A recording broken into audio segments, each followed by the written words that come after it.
Sabe, todo mundo em algum momento já parou para pensar como é que a gente se conecta de verdade com as pessoas, seja em casa, no trabalho, com os amigos. E o mais curioso é que as ideias de Dale Carnegie, mesmo tendo sido escritas décadas atrás, parecem um mapa novinho em folha para a gente navegar nesse mundo às vezes tão complicado das relações humanas. Então, vamos dar uma olhada em como esses princípios atemporais podem realmente transformar as nossas interações.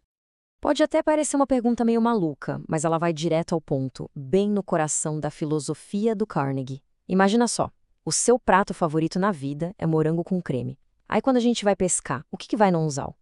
A nossa comida preferida ou a comida preferida do peixe? A resposta é óbvia, né? Minhocas, claro. Agora, olha só essa comparação aqui. De um lado, o que eu quero, morangos com creme. Do outro, o que o peixe quer, minhocas. Essa imagem tão simples mostra um erro gigantesco que a gente comete nas relações.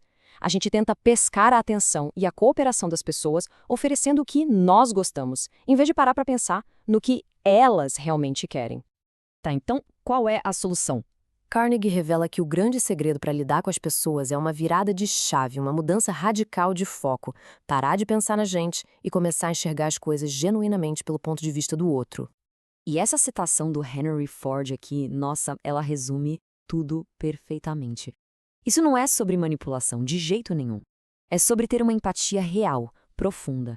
É aquela tentativa honesta de entender os desejos, as motivações, a perspectiva da outra pessoa.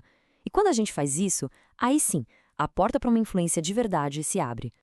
Para deixar tudo isso mais prático, a gente pode organizar os ensinamentos do Carnegie em alguns pilares, sabe? Pilares bem claros e fáceis de colocar em ação. Eles são a base, a fundação para a gente construir relacionamentos mais fortes e, bem, que simplesmente funcionam melhor. A nossa jornada vai ter 3 passos essenciais. Primeiro, a gente vai começar aprendendo o que não fazer, ou seja, evitar aqueles erros clássicos que destroem relações. Depois, vamos descobrir como construir ativamente conexões de verdade. E, por último, vamos aprender a arte de apresentar nossas ideias de um jeito que inspire cooperação e não briga. Vamos começar com o pilar mais importante de todos, a base de tudo. Aquilo que a gente precisa parar de fazer, tipo, para ontem, se a gente quiser melhorar nossas interações. Criticar, condenar e reclamar. Essa é a receita para o fracasso nas relações humanas. Mas por quê? Porque a crítica fere o orgulho da pessoa e, na mesma hora, a coloca na defensiva. Ela vai se justificar e não refletir. Pensa na tentativa de começar a reciclar em casa. Se for na base da ordem e da crítica, só gera frustração. Agora, se a gente incentiva e elogia cada coisinha certa, o hábito se espalha pela família toda. A alternativa poderosa para a crítica é a apreciação. Todo ser humano tem um desejo profundo de se sentir importante. Um elogio honesto, sincero, específico sobre algo que a pessoa fez bem. Isso alimenta esse desejo e a torna muito mais aberta, muito mais motivada. E olha só esse exemplo, que é real, tá no livro.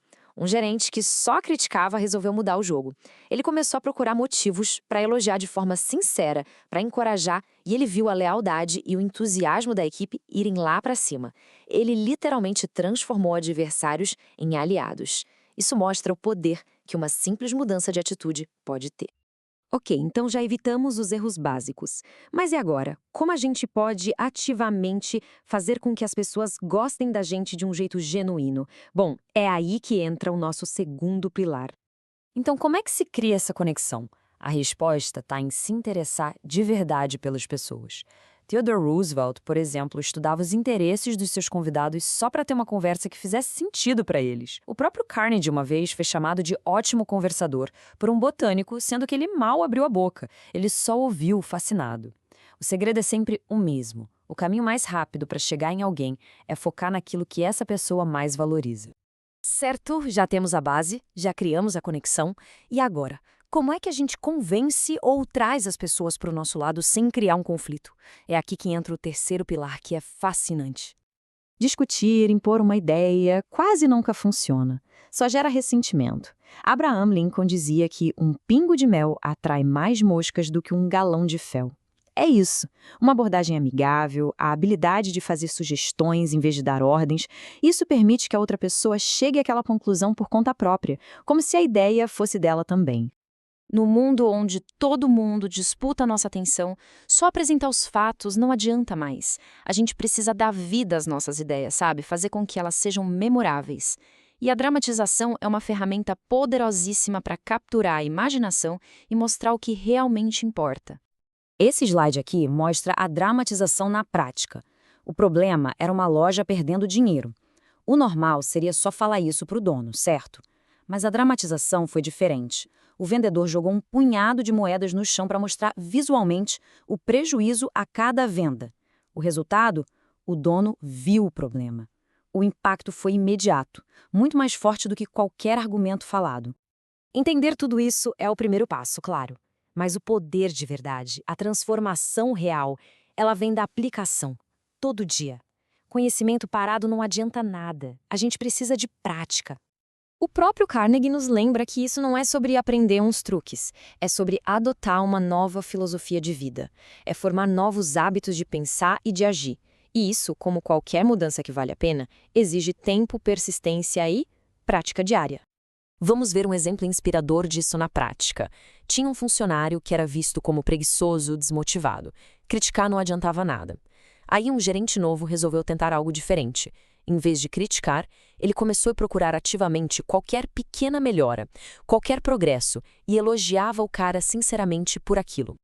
E qual foi o resultado? Em poucas semanas, o comportamento do funcionário se transformou da água para o vinho. Ele se tornou proativo, amigável, eficiente. Isso mostra que o elogio funciona como a luz do sol para o espírito humano. Ele nutre o crescimento, enquanto a crítica só o impede. O menor progresso, quando é reconhecido, inspira um progresso ainda maior. E no final, a grande questão não é o que se aprendeu, mas o que se vai fazer com isso. Olhando para as próprias interações do dia a dia, qual seria o único hábito que, se praticado a partir de hoje, poderia começar a maior mudança positiva? Talvez trocar uma crítica por um elogio ou simplesmente ouvir com mais atenção. O primeiro passo para essa nova maneira de viver, ele começa agora.